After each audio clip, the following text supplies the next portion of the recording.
Guys, it finally happened. Once that final piece of the puzzle, the safe prison skip on Gravemind was found, Jervalin has completed the Halo 2 LASO Deathless challenge.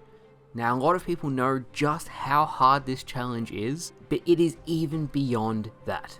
Jervalin has spent years, literal years, learning the routing, the AI behavior, and every small little nuance about Halo 2 to allow him to complete this challenge. A big thank you to all of you guys who went over to support his stream from my videos. It was amazing to see how many of you guys actually went across to support his stream, his YouTube, and I'm going to link all of his socials in the description below and as the pinned comment.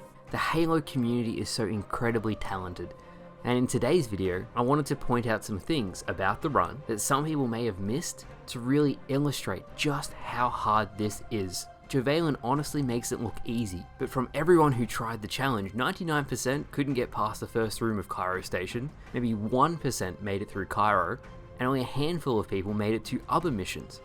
And the really big thing that was getting people killed who made it past Cr1 was that lack of experience of running the full game run that Jervalin has done in the past. He knew every single spot of what an AI might do in a certain position and situation and how to act accordingly. And in a marathon run challenge, where one singular mistake means you have to restart the whole game, I feel that is the difference. Through sheer will, determination, and grinding/learning absolutely everything about Halo 2's campaign, he is the first man in history to complete Halo 2 Legendary, all skulls on, minus envy, and he deserves all of our support for achieving this incredible feat. One of the main tricks that really most people only saw once was high charity skip by luring a flood form and butterflying, meleeing at the flood, cancelling the lunge, and hitting jump. You can basically skip the entire mission. To pull that off under so much pressure and to get it first try, while the flood form is invisible, just doing the trick on its own and learning it takes 80 to 100 hours. To actually do it on the run and complete it is amazing. Not only that, but every single mission has its own little things that you can only learn through playing the game for years at a time. Cr1 Station, ghosting through the wall. Outskirts, getting out of the map and walking all the way around. I genuinely wonder how much harder Outskirts would be if you couldn't skip the sniper jackals at the start. Metropolis, beating the scarab by jumping in front of the gun and killing the drivers through the wall. There's also a lot of RNG, because if certain enemies target you at the start of Metropolis when you're driving over the bridge, that's game over.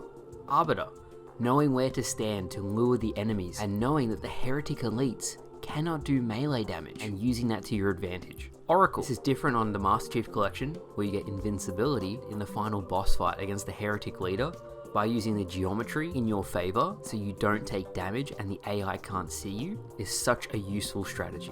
Just being able to walk up into a wall, and since the head of your character is in the wall, the enemies and the AI don't think you're there. Delta Halo is probably one of the easier missions.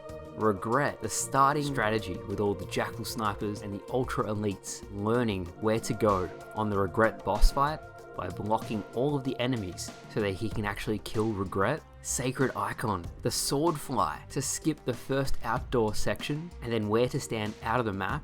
Same with Quarantine Zone, to stand outside the map to skip the majority of the mission. Gravemind, the now infamous Cuddly/Fraser prison skip technique, was the key to being able to complete the entire challenge. It cannot be stated how hard Gravemind is.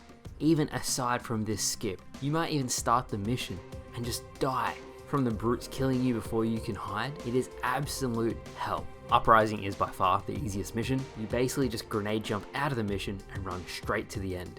High Charity, which I just said, the Butterfly Flood full mission skip is so hard to do, especially under the pressure he was under.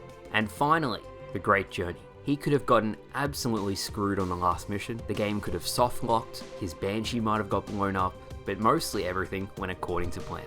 I really wanted to give a shout out to Jervalin because I really respect the time and the effort for years before this challenge was even announced to go for runs like this. He deserves all of the recognition and kudos that come his way. So congratulations, Jervalin, an amazing job. But thank you guys for watching. Hopefully you all enjoyed today's video, and I'll see you guys later.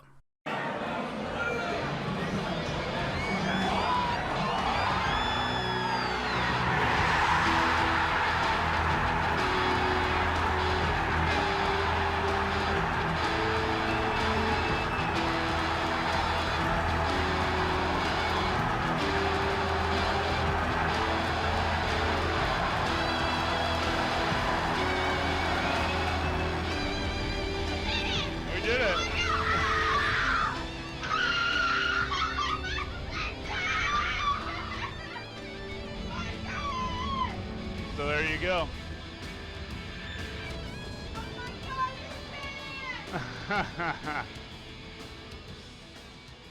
I turned it off because my